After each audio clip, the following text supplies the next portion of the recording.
I've made some goals to purchase some specific sports cards this year, so today, let's run through which ones they are and why I want to purchase them. What's going on, guys? Matt here, back again with another video. With the new year comes new goals or resolutions, and this isn't different for me and my love for sports cards. I've tried to think about some of my sports cards goals, and one thing that stuck out for me is getting some PC cards I've always wanted to own in my own collection, and I'm excited to share that with you all today. I was really fortunate enough to re-enter the sports card hobby at a great time and make some money, but a lot of these cards were nowhere near my price range at that time, so it's great to see the evolution in my own collecting. Keep in mind, there isn't as much of a sports card investing focus in this video, but there may be some key elements you can take away from it. Before we start, if this is your first time checking me out, I post sports card content weekly, so I would appreciate it if you would hit the like and subscribe button and comment down below what sports card you want to buy this year. Let's start with the card that's ranked third on the list I would love to pick up, and it's any type of Michael Jordan game-used jersey card. Growing up, I was brought up in the era where LeBron came into the league and we've seen his entire career play out. I still feel like there is some recency bias because we're still living in LeBron's career at the moment, and whilst I'm not a LeBron hater, Michael Jordan is definitely my go. Now in Australia, it actually was quite hard to catch NBA games in the early 2000s when I was growing up compared to nowadays. We have League Pass, Foxtel and KO,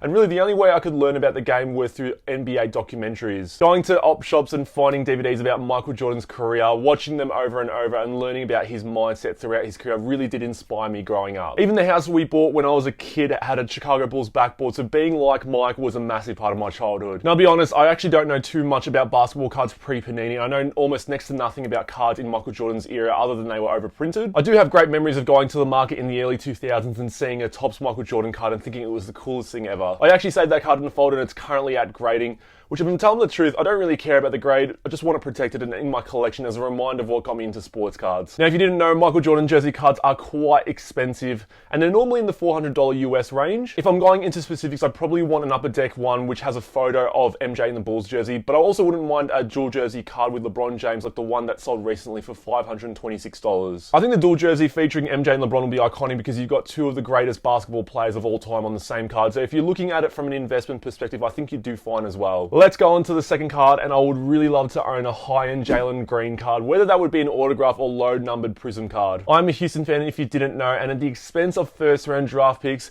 Houston over the James Harden era tended to train around the trade deadline to try and complete a potential championship team. This meant if you entered any random breaks over the years, Houston would usually be the worst team to get as they had minimal rookies and really you were just getting James Harden cards. It's finally changed, and over the past couple of years, we've seen Houston draft Kenyon Martin Jr., Alperen Sengun, Josh Christopher, Usman Garuba, and Jalen Green. I'm not massive into entering breaks, but the recent draft has made me start to think about entering breaks again because we now have 4 rookies in the current draft class to collect. Jalen received a ton of hype heading into this season as a prospect who was said to be a ready-made scorer, and he bypassed the usual college route to play in the G League and averaged 18 points a game. His start to his rookie season was very average, and then he sustained a hamstring injury which sidelined him for a while. I think this injury was actually great for him because it allowed him to get extra reps to get NBA ready off the court, and since his return from injury, he's been averaging 17 points a game on much better efficiency than the start of the season. I've watched most of Houston's games, and I actually think he's being held back a bit with KPJ being the main ball handler and Jalen having to create for a lot of his shots. I'm excited for his future, and I think with another preseason, he'll jump up to a 20 point per game average next season. Currently at the time of recording, the only pro uniform set that is out right now is Hoops, and his autograph from the Rookie Inc. set has been selling for over $300 US. Keep in mind, prices will be high upon release, and because the pro uniform card market is quite small right now, I feel like his prices will remain high for the time being. What I'm going to do, and also what my recommendation is, to wait until some more pro uniform products are released so that the market becomes a little bit more saturated, causing prices to come down a little bit more. I personally feel it's always a little bit dicey buying the current rookies, as you have to debate with yourself whether the price is right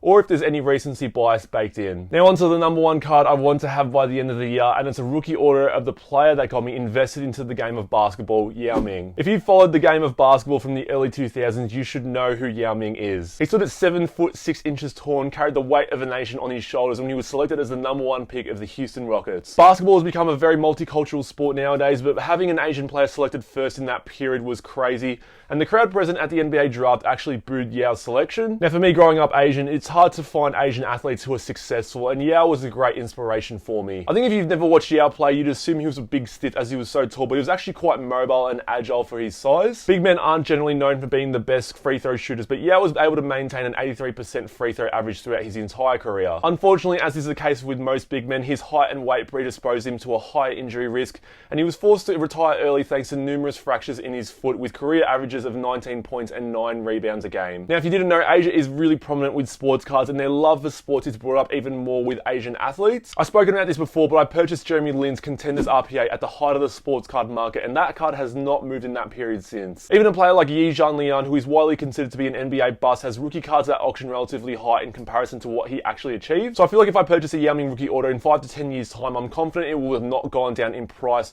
which doesn't really worry me anyways, as this is for my own collection. I've researched a few Yao rookie autos, and the one that pops out to me in terms of design and cost is his Bowman rookie auto numbered out of 999. It currently goes for over $400 US raw, but my preference would be to buy a graded one so I can get authenticity on his condition. He's already in the Basketball Hall of Fame, and a rookie autograph in my collection would be something I cherish. That is it for the 3 sports cards I want to purchase by the end of 2022. I hope you all enjoyed my picks and reasons why. Let me know in the comments which sports card you want to buy by the end of the year, and make sure you do smash the like and subscribe button. As always, I appreciate you all, and I'll see you all in future videos. Take care.